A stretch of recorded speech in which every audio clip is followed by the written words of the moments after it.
Year. Okay, this is Silverio as requested, and I am late on this one. Pardon my voice, I'm still getting over a cold. So, getting into Silverio, un pasodoble. It's kind of like España cañí that has that very Spanish sounding style to it, right? And last time we used our cole hand, so you have to use a lot of this this type of cole, it's called, where you just use your fingers. Anyway, so we're in the key of F minor at the start, and we modulate to an F major, or C major and then F major. So you're gonna feel your hand a little more close, yes? And be sure that you're playing your B flats, your E flats, your D flats, and your A flats, right? Because F minor is the key of 4 flats. So it starts off with trumpet, a very trumpety song. Boo, ba, boo. Then we come with tremolo.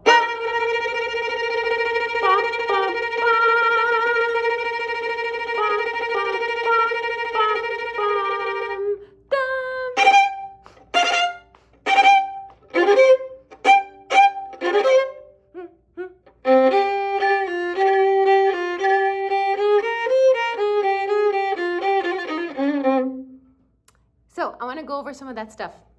There's 2 versions that I listened to.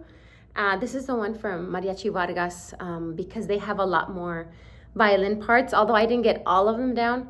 There's just one little adorno that didn't really, it was very trumpety, so it's kind of like, the violins don't have to come in. But there's another version where it's the,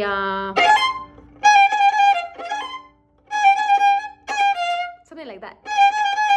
Nonetheless, you're still in F minor, right?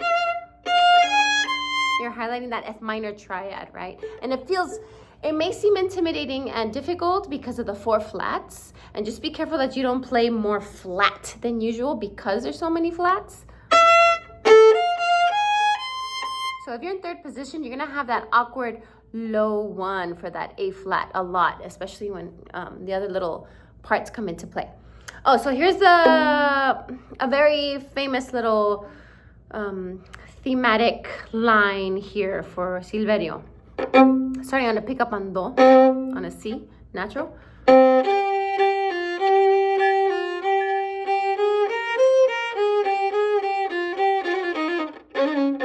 you have to be careful when you're playing those little trills.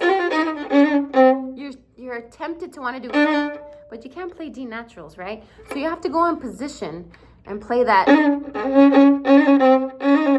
It has a really nice, nice color to it, right? So just remember that. Do the same thing an octave higher.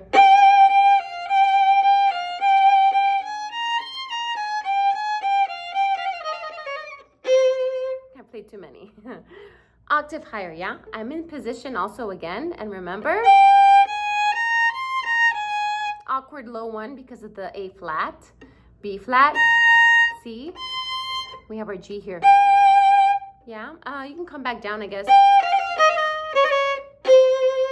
because they're kind of like long endings. And then we move on, and the trumpet does something, and then we come in with I hear a C sharp. Come back to C sharp.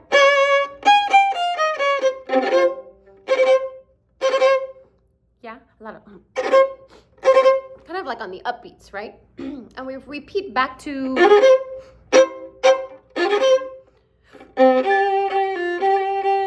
do that whole bit again, yeah? We repeat back to the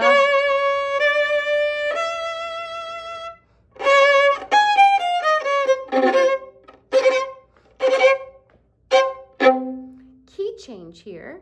At least I hear one. I hear like in the key of C major. We're gonna be in position. I have here marked, I couldn't find any music for it, so I kind of wrote it out shortly before this video. And so that's why I'm a little like wired on it. I start in fifth position, so I have my 2nd finger on my G and on the A string. So that way I can have 1st finger on the C. 1, 2. I'm sorry.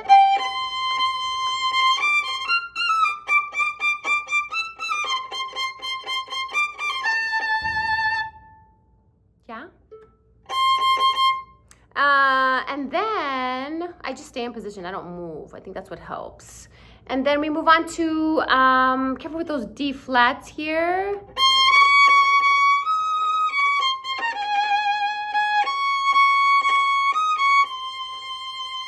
I still don't move. I stay in 5th position. And we repeat that little section again.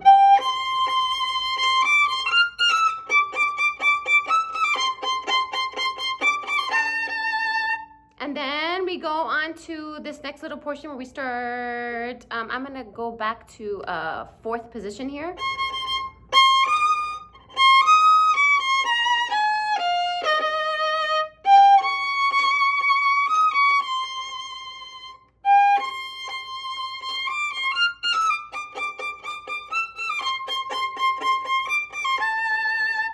So if you're one that's not familiar with 5th position, because I'm basically working out of that, you could play it all an octave below, but when you listen to the recording, and I'll link it down below, they're in position, right? They're up here. So when you're in 5th position, and I share this with my students a lot, you want to make sure that as you ride up you shift up on your instrument, your thumb is in this little pocket right here, kind of like this pocket of the neck of the violin. But you can still see the tip of your thumb. And you can notice your first fingers at the end of the neck. That kind of helps out in being in 5th position, and it helps with intonation too. Kind of like feeling the geography of your instrument, yeah? So all of that portion was in 5th position. And then there's a nice little trumpety part. There is a violin part that I heard, but I feel like it's not as important. And so now we're going into some sort of a modulation. Sorry. So anyways, we play F natural. And make sure we play the D flat, right? Yeah. And very upbeat stuff. And then we go into this like orchestral type of part.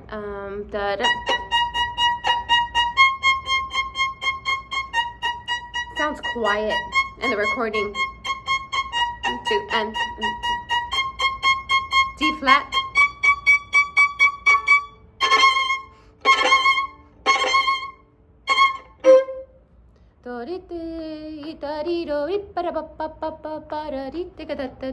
I'm gonna get into position. Here I'm in 4th position. I'm trying to figure out what I'm doing. 1, 2.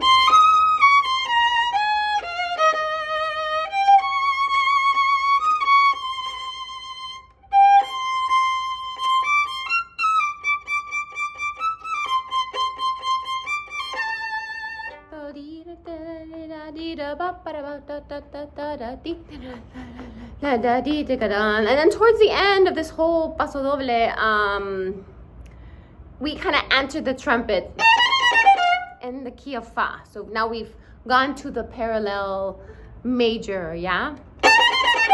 Feels nice on the hand. I'm in 3rd position now. And then we end like a tan-tan, right? I go back into 5th position with my first finger on the do. Yeah, and then I plop my 4th finger down for Fa. Yeah, hope I'm not too sharp. I'm like paranoid I'm being too flat and then now being too sharp. So that was it. If you have any comments about it, this is what I got from what I heard, and I was kind of closely listening. Yes, there's other parts going on in there. But if you happen to gig out there and they ask for this one, I have an experience where they ask for it, but I'm just doing it for a fellow subscriber that asked for this one. It was good mental practice for me, you know, being in the key of F minor. It's rare that we play in those keys when you gig around, but it's a good key to know. Yeah, always practice all of your scales so you're aware of what notes it entails, right? So thank you for the suggestion. I'll have more videos and I'll try to post more as I can because it's a little tight scheduling over here. But yes, I will be spitting them out for you. Happy practicing.